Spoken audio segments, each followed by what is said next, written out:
Thank you very much, Program Director. Let me take this opportunity to send revolutionary greetings to the esteemed professor, a friend of mine and a brother, PLO Lumumba.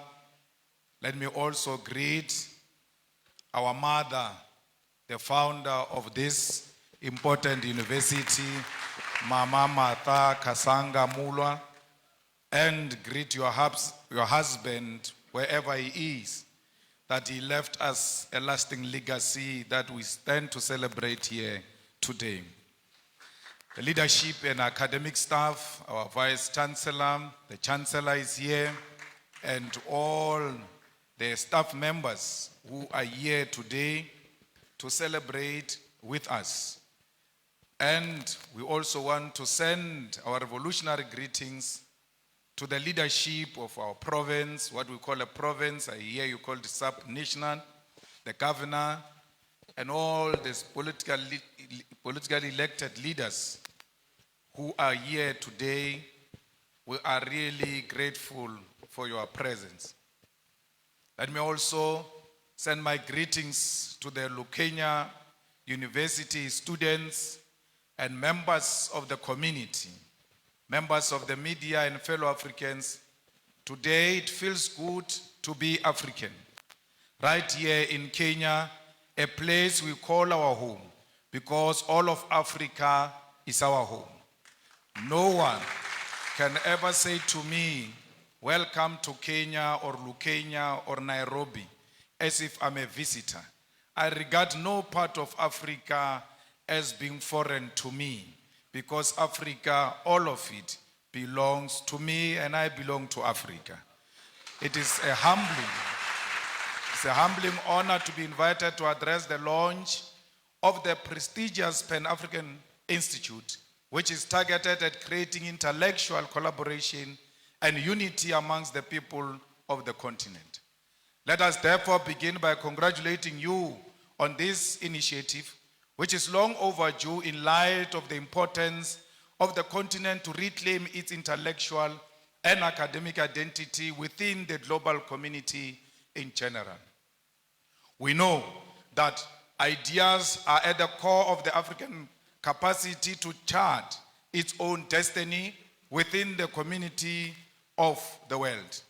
Intellectual sovereignty has to be forged through research and development that is steeped in African experiences, African problems, and African questions. The economics of the African Academy have been part of the modalities of the broad draining of our resources. Because of lack of dedicated funding, many thinkers in the continent are taken in the general brain drain driven by Euro-American institutions. As we have seen over the decades, there is no way Euro-American is going to fund an intellectual project that will see Africa truly become intellectually sovereign. A truly sovereign Africa is a threat to the imperialist establishment that continue to determine the agenda and control of our resources. It is also inspiring to see that our esteemed Prof. Lumumba and those who are joining him in this initiative have chosen our continent and Kenya in particular to establish an intellectual research and knowledge institution. Accordingly, our first duty is to call on sons and daughters of the continent, both based here and in the diaspora, to jealously fund this institute and ensure that it create and charts a unique Africa based on an original thought, because we have a duty to chart our own intellectual path. We are also inspired by the fact that the Institute concept of Pan-Africanism include all people of African descent. That is, those in the continent, the Americas, Caribbean islands, Europe, and Asia. This is because wherever they are found, people who look like you and me continue to be treated as an inferior race. When you see a black person When you see an African person everywhere else in the continent, in the diaspora, and all over the world, please be kind to African people, for because they are a hated nation. Wherever they are being enslaved, they are being tortured, they are being harassed. No one shows them love. But you, as an African who claim to be a Pan-Africanist, you have a responsibility to show fellow Africans love and care. The violent, genocidal, and catastrophic transatlantic slave trade and colonialism are the historical twin towers that plugged the humanity of Africans into the dark night, which to this day seem to have no end in sight. The image of the African as a black and subhuman was forged through massive and violent enslavement of millions of African people sold in the Americas as properties of white colonial settlers. In the coastal and mainland villages of West Africa, through the gun, the dogs, and the spears, African communities were plundered, captured against their will, and chained like animals. At the ports of Ghana, those chained, naked, and malnourished bodies of men, women, and children were scaled, measured, and sold for gold, silver, or livestock. They were put in those gigantic ships that crossed thousands of kilometers of the massive body of violent and cold waters of the Atlantic Ocean. Millions will not survive the dangerous voyages on sea. They will die of disease, starvation, or pure mental illness. Many will be offloaded alive, thrown into the deep waters to ease navigation during the storms of the violent seas. It is on those cold Atlantic Ocean's waters, deep in the bottom of the ocean, that many carcasses of African people, their bones lay rotten in chains and swallowed by the sea. Those who survived and on arrival in the Americas were forced to work in the different plantations of white men. From the voyage ships to the plantation, the image of an inferior African was being constructed through brutal force. Then began the violent colonial conquest for settlement aimed at our natural resources that defined our native continent. The white man sought to rule Africa and here designed a system of racial segregation, racial humiliation, racial abuse that lasted for many centuries. The colony and the plantation, with the voyage slave ships in the middle, were the perfect technologies of recreating the African into a subservient being whose only survival in the modern world must always be through white tutelage, supervision, and approval. The transatlantic slave trade, colonial conquest, and colonial rule are responsible for the zombification of the African soul and its intellectual damnification and the psychotic condition where Africa and its people cannot handle their affairs without white supervision. As both an intellectual project and a program of revolutionary change, Pan-Africanism is first the recognition of this terrible history, which by all definition remains a world history that has cast the African into a global identity of inferiority amongst people of the world. Pan-Africanism is never forgotten noise of the painful cries of those captured slaves whose black bodies were swallowed by the Atlantic Ocean from the slave ships. It is the agonizing cry from the brutal violence suffered by the black slaves in the sugar, cotton, and corn plantations from Georgia to Sao Paulo. Pan-Africanism is also the resounding victory from the theater of the Haitian Revolution from 1781 to 1804, led by the greatest descendant of our continent, Toussaint Louverture, together with his patrons, they bravely led the first and only successful slave revolution in human history, defeating a combined European force commanded by a France Napoleon Bonaparte. It is the bravery of those African former slaves who will define citizenship on a racial definition of blackness, declaring that Haiti belongs to black people regardless of the color of their skin. Pan-Africanism is also the anger emanating from the countless defeats suffered by the patriots, the brave soldiers like those of Mau Mau and Bambata rebellion, defeated at the hands of the brutal British colonial forces.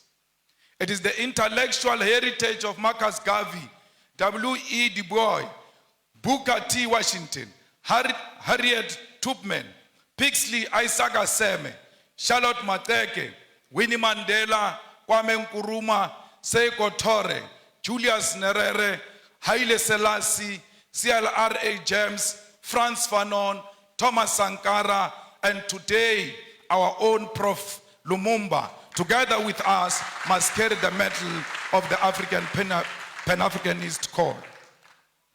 Pan-Africanism is a set of ideas written in chains with blood, spear, and the unforgiving guns of the sons and daughters from the Algerian Revolution to the Battle of Kutoko-Naval.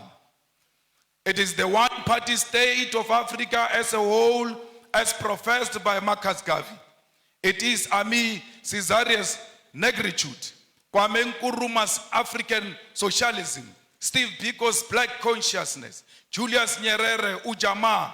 It is also Mbeki's African Renaissance, all based on forging a unity of African people who are formed by the same history and must seek after common destiny. It is the architectural achievement from the Pyramid of Egypt to the cities of Mapungubwe. It is the industrial invasion by Garrett Morgan, traffic lights, Frederick Jones, refrigerated trucks, and Alexandra Miles, automatic elevator doors. It is the cultural movement in jazz, R&B, reggae, funk, blues, Kwaito, Juju, Nigeria, Chimorenga, Zimbabwe, Makosa, Cameroon, and Benga, Kenya. It is the novel Things Fall Apart, The Devil on the Cross, Maru, The Trails of Brother Jeru, Songs of Solomon, and Notes of Native Son. It is the artwork of Gerald Sekoto, Chike Anyako, Oche Okeke, Edmonia Lewis, the religious movement of Bishop Lekhanyane, Manku, and Shembe, the Coptics of Egypt and the Ethiopian Orthodox Christians, as well as Islamic denominations from Tunisia, Nigeria, Kenya, all deserve a place in the rich thinking and knowledge about Africa and its people. It is true that Pan-African call has also been prophetic, carrying important cautions that those who conducted the project for the rebirth of the African continent in the post-colonial context have not heeded to. In the pages of Frantz Fanon, Ratchet of the Earth, lays a critique which, since independence in the 1950s to this day, leaders of African people have failed to give programmatic response to this call. First and foremost, the Pan-African call is a call for African unity, not cooperation, collaboration, or coexistence. Many of you confuse the unity of Africa to mean collaboration or cooperation. We don't want to cooperate. We don't want to collaborate. We want to be one, and being one means we must share the same vision and the same direction. Yet many over the past half a century have chosen cooperation, which has given way to neo-colonialism. That is to say, for African leaders to continue colonialism without direct rule by colonialists. The launch of the Pan-African Institute right here in Kenya must help us intellectually to shift towards revolutionary Pan-Africanism, contribute to resolving some of the historical mistakes, blunders committed by post liberation movements. We should state clear here that whilst the formation of the Organization of African Unity was a step in the right direction, the fact that the founding conference failed to unite the African continent is a historical blunder. President Kwame Nkrumah, Seko Tore, and Emperor Haile Selassie prophetically said that the failure to unite the African continent will give rise to the neo-colonialism and that African continent will perish. The revolutionary Pan-Africanist ideological and political diagnosis of the future was correct. The future is here. 50 years later, we know that we remain visitors in our own continent. We know that our resources benefit Euro-American than our own people. This is despite most African countries gaining independence from colonial rule since 1957.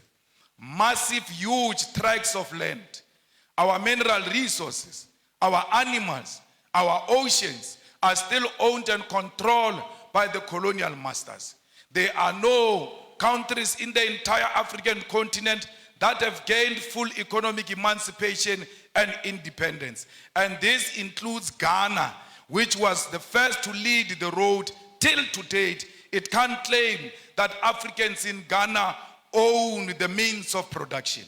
In 2016 report titled The New Colonialism reveals that there are 101 British companies listed on the London Stock Exchange that control an identified 1.5 trillion US dollars worth of resources in Africa in just 5 commodities: oil, gold, diamond, coal, and platinum. This is a very conservative figure since it includes resources listed by only some companies. Many companies do not provide the figures of the resources they control. And majority of these companies that do not tell us what they control and what they own in Africa are found in DRC, because they are the ones who fuel the divisions in DRC. They are the ones who fuel the fight in DRC, and they are stealing the resources of DRC because they know there is no proper accountability for such resources. The War on Want report on neo-colonialism further illustrates that the fact that these 101 companies control and own the following key resources on our continent: 6.6 billion barrels of oil, currently worth 276 billion US dollars. They control 79.5 million ounces of gold, worth 119 billion US dollars. They control 699.3 million carats of diamonds, worth 134 billion of US dollars. 3.6 billion tons of coal, worth 216 billion US dollars. 287 million ounces of platinum, worth 305 billion US dollars. These are the numbers that reflect British neo-colonialism in the African continent. I've not spoken about what French companies are doing. The Portuguese continue to play a significant role in the economy of Mozambique and Angola. The French continue to micromanage all the countries that were their colonies, except the recent liberated zones of Mali and Burkina Faso. Comrades, the French are brutal, to a point that post-colonialism, they still make certain African countries to pay colonial tax to France. The French are brutal because some of their former colonies, their reserve banks are still in France. They are not in control of their own economy, yet they claim to have an independence. We, as progressive Pan-Africanists, must fully associate with and support all revolutionary actions of fighters who are removing puppets of French imperialism from political office and power. Not all these actions are revolutionary, because we must be careful of French-sponsored coups in Africa, where we think there is a revolution taking place in Guinea-Conakry, only to find that there is a French puppet who seeks to replace those who were there before. There is nothing revolutionary about the Guinea-Conakry coup. We ought to separate that there can never be a revolutionary coup that reinforces French imperialism on African soil.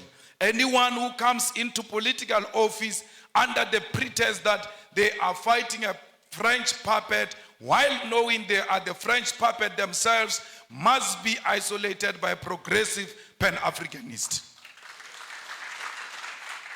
All French soldiers and military must leave the African continent, and this also should apply to neo-colonial military bases, including the African Command Center of the USA. We don't want the army of America. We don't want the army of France here. We don't want the army of anyone. We want African army on African soil. The Pan-Africanist Institute should therefore provide ideological, political, and technical weapons to all progressive forces of the African continent to fight against colonialism. There is a political trend that is being accepted by African heads of state and government, where one country convenes all 54 heads of African states and government. The United States of America, France, China, Russia, and United Kingdom convene all 54 heads of states and government for a meeting, and they all go following each other like Casey and Jojo as heads of states to listen to one head of state, 51 of them. Sometimes they disrespect them to a point where they put all 54 heads of states of Africa in a school bus to go and listen to one head of state. What happened to these men? Because all of them, majority of them are men. What happened to these fathers who go and bow combined to one man? Even if he's Putin, why would they all follow each other and go and listen to one person? What happened to their dignity and their authority as leadership?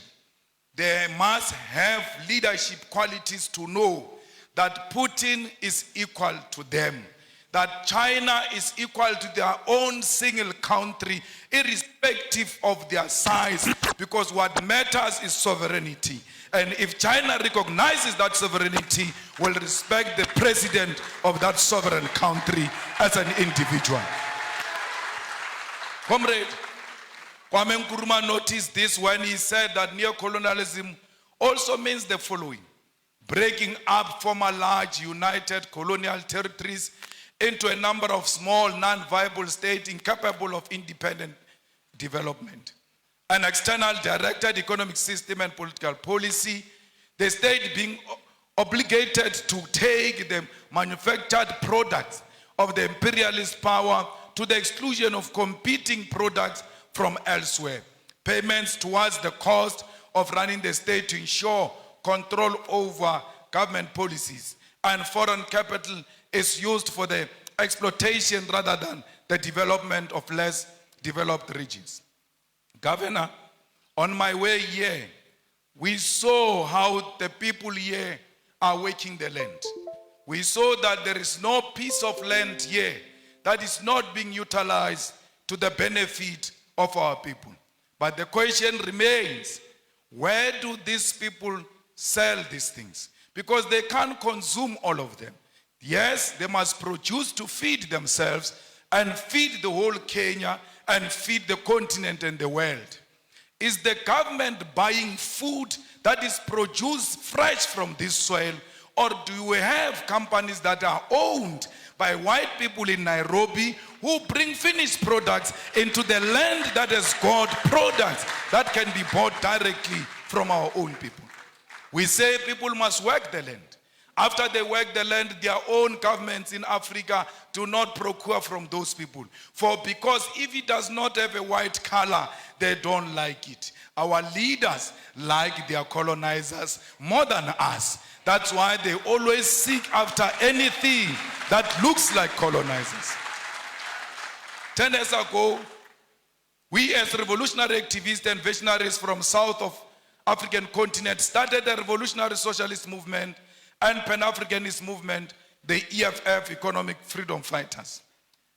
When we formed the EFF in South Africa, we told them that our organization is not for South Africa. Our organization is for all Africans. And we said this. We said this during xenophobic attacks of our people in South Africa, where people were being attacked because they come from outside South Africa. We chose to side with our people because we're necessitated by the fact that we love ourselves. And if you love yourself, you'll see a person from Tanzania in you. You'll see a person from Nigeria in you, because we are one thing. We as the economic emancipation movement did not only say we are Pan-Africanist. In one of our cardinal pillars, we said South Africa must engage in massive investment of economic development in Africa. Because if you keep on saying people are coming to South Africa, are looking for jobs, are going to take jobs from us, we can stop this thing of people coming to South Africa. How do you do it? Go and build massive economic development in African countries so that people can stay where they are and they can feed themselves from where they are. No one wants to leave his own home into some strange place. We leave our homes because we are searching for greener pastures. If there is an ESCOM in South Africa which is failing to give us electricity, but when it was well and still running according to how we wanted it, ESCOM had the capacity to electrify the whole of Africa. Why are you not going into the African continent and electrify the whole of Africa? Why is there no train that moves from Cape to Cairo, making sure that trade in Africa and movement of goods and persons is easy? Because if we do that, there's no one who can leave Lusaka to go and stay in South Africa. They can get into a train, go and do what they want to do in South Africa, and come back home and develop their own countries. We must make sure that this Africa is linked together. We must violently demolish the borders that exist between our countries, because those are not our borders. You cannot worship a border between Tanzania and Kenya and come and sit in this hall and say you are a Pan-Africanist. A Pan-Africanist means the first task is to get rid of colonial borders so that we bring Africa together in practical terms. I don't know if President William Ruto means it, because he said so many things and I can't locate him these days, because the things he said during election and the things he's doing now are two different things. I don't know. Because I heard him saying we need to do away with the dollar and build our own currency. But his actions are not speaking to anything of doing away with the dollar. The latest being putting a red carpet for a murderer, a person who killed the Kenyan people, coming into this country, receiving a red carpet and being saluted by our own army. This is not a Kenyan army, it's not a colonialist army. The Kenyan army is a product of the Mau Mau rebellion. And those who killed our people in the Mau Mau rebellion cannot be saluted by the same army of the children of those who were killed during Mau Mau rebellion.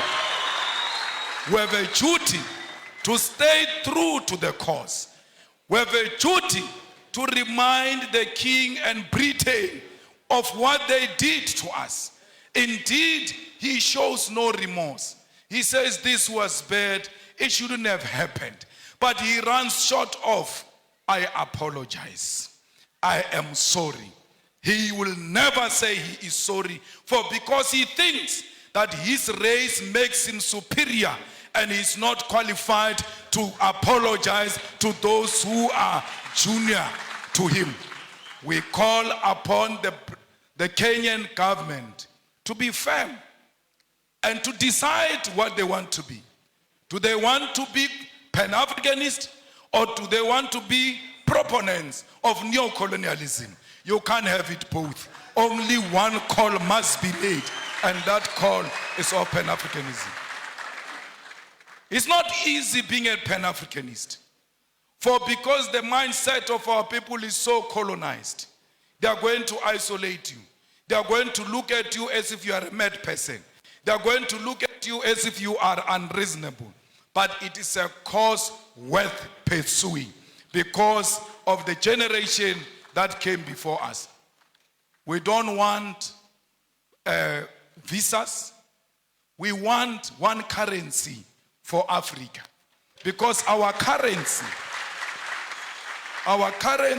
can be more powerful than the pound and the dollar combined, because London has got the biggest storage of gold, yet they don't have a single smallest mine of gold. Their economy is based on our minerals. And if we safeguard our minerals and protect them and say out of these minerals, we are producing a currency that is going to compete internationally, we stand a good chance. We need African Central Bank. We need African Monetary Zone. We need African military combat, because these pockets of wars that are happening in Africa are not of our own making. They are sponsored wars so that those who continue to steal our resources can do so uninterrupted as we fight ourselves, amongst ourselves. So we need a military, a common defense system, the African High Command that will ensure the stability and security of Africa. We equally need a binding African court to deal with dictators who only exist in Africa to feed their friends and families.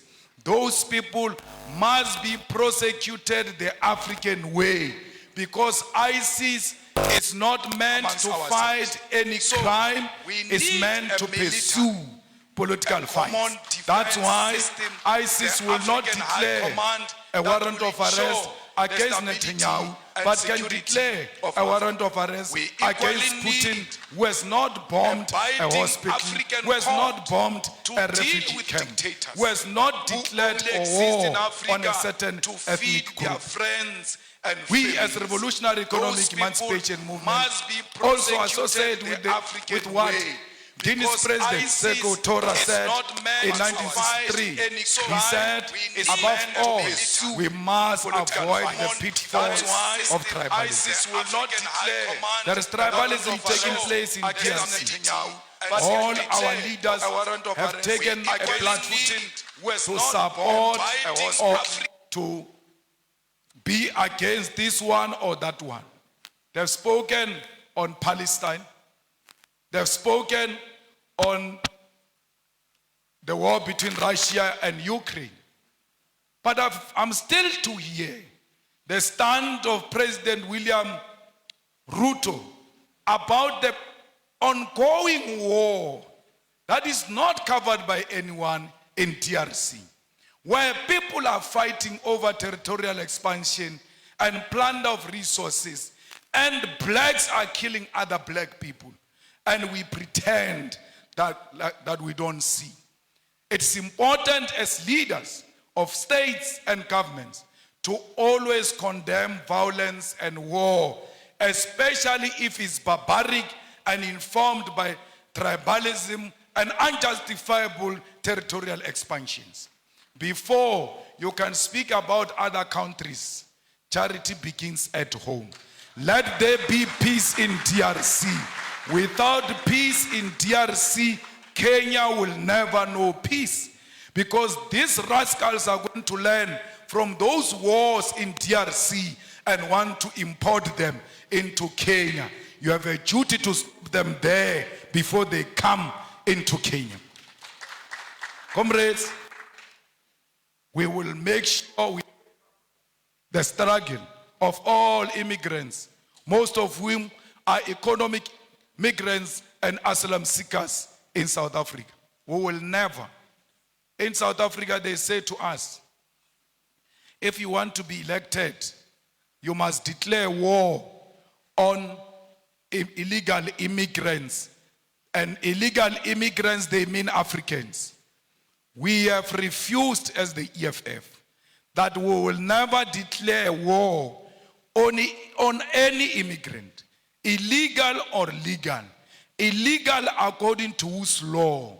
Because if you are illegal, you should have violated a certain law. Which African law did these people violate when they came to this side of Africa? Because they are still in the same territory of Africa. They are at home when they are in South Africa. We wish to tell them we're going to elections next year in South Africa. We wish to reiterate that, and we tell them all the time, if they want to elect us on the basis of xenophobia, they can keep their votes. We are not disparate for votes. We are disparate for the unity of Africa, and that's what we want to achieve in our lifetime. Remove the visas as an immediate step, and I heard Kenya is going to do that by December. Perhaps I must come back here in December unannounced, so to test if indeed President William Ruto means exactly what he said when he said there won't be visas in December. Maybe I must sneak in and test without applying for any visa and just give them the South African passport and say I'm coming home.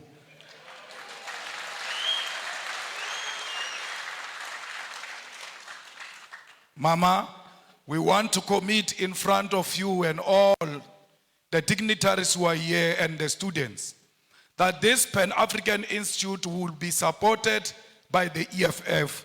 We will ensure that indeed it has got a home in South Africa.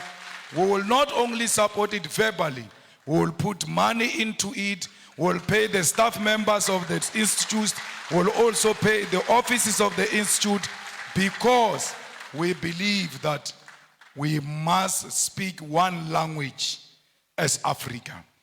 We will donate the books here at the university to ensure that every African writer has got his or her book in the Pan-Africanist Institute. Let's all spread the gospel. Indeed, it was not a mistake to launch it here in the rural areas, because no one must be left behind. If you can carry on your back the rural communities, you have no any other option to go anywhere except to go to the urban. But if you start from rural, there is no way you can cover the urban. But if you start from the urban, you are going to be reluctant to come to the rural. We are starting here to liberate our people in the rural areas, and we're going to the urban to ensure that everybody hears the message. Tell President Ruto that the people of Palestine are what Mau Mau was. Tell President Ruto that the people of South Africa are what Palestinian people are today. Where our land that get encroached, where our land just get taken, and we get killed on our own land, we get tortured on our own land, we get imprisoned on our own land. When we fight, they say we are terrorists. This Nelson Mandela you celebrate, for 27 years, he was in prison because he was a terrorist. What crime did he commit, which the Palestinians are not committing? His crime was to fight for the liberation of the people of South Africa and the oppressed world all over, including the people of Palestine. It can't be correct that President Ruto, knowing the history of this country and the history of South Africa, comes and tells us that it's with Israelites. Our war is not on Jewish people. Our war is not on pregnant women, Jewish pregnant women. Our war is not on Jewish children. Our war is against a Zionist apartheid state of Israel, and that's what we are fighting. So, if he got money from some Jewish person, we are not fighting that funder of his. We are fighting the state of Israel. We are not fighting individuals. We are fighting the state of Israel. At the age of 9 years, the Boers walked into my house and turned everything upside down, stripped my mother naked. When I see what those children of Palestine are going through, I can immediately relate that this is what apartheid looks like. We cannot be Pan-Africanist if we can't associate with the oppressed nation. Our Pan-Africanism is based on the basis that we are an oppressed nation ourselves. And everywhere else where we see an oppressed person, that person is our sister, that person is our mother, that person is our father, because we are not free until the whole world is free from imperialism and colonialism. I don't know if you'll regret inviting me after this. But my problem is that I tell my truth as is. And I say it to authorities without fear or favor. Till today, no one has ever sued me legally successful. Till today, no one has imprisoned me, because you can't imprison or sue the truth. The truth will always prevail. Comrades, we must make sure that as we live here, our sympathy is with the oppressed people. Look at Cuba. Its crime was to choose a different economic system to what America has chosen. And then they are under more than 60 years of economic embargo. What crime did the people of Western Sahara commit against Morocco? We are at the center of speaking the truth as a Pan-Africanist institute, because we've got the ear of the continent and the diaspora and the whole world. And this organization we are launching today, Prof, will live forever and ever, because you only speak the truth yourself to power. And you always make us politicians to want to check if indeed we are still on the right track. So an institution established by a person like you, we are guaranteed that it will live for long and it will live for generations to come. That's why we are proud to be here. I was not brought by a plane here. I was not brought by a car here. I was driven by the spirits of those people who were dumped in the oceans. And when they were dumping them in the oceans, their cries are still crying loud till today. They did not dump them in the ocean only. They dumped them chained on their hands and their feet, and they could not fight. When the sharks were eating them in those oceans, they could not fight. Even if you know that today I'm going to die, but it is always good to die fighting. That that you must hold the shark even when you know it's going to swallow me. I must die fighting. Those people who died in the ocean said to me, you ought to arrive there. For because what you guys are going to start there is that which is going to seek reparations for us. As you leave this place and going back to your home, remember the people who died in the plantation, beaten, treated like dogs. Remember all of those slaves that asked for help and they never found help. But you must say to them in spirit, the help has arrived. And that help we declare today that will fight the battles of the heroes and heroines of Mau Mau, of Mbambata Rebellion, of the slaves. This Pan-Africanist Institute must be at the center of demanding reparations for all the suffering Africans have gone through because of colonialism. We must teach our people that we are not beggars. When we ask for reparation, we are not asking for donation. We are asking for what was stolen from us to be returned so that we can prosper and become a better nation. Thank you very much.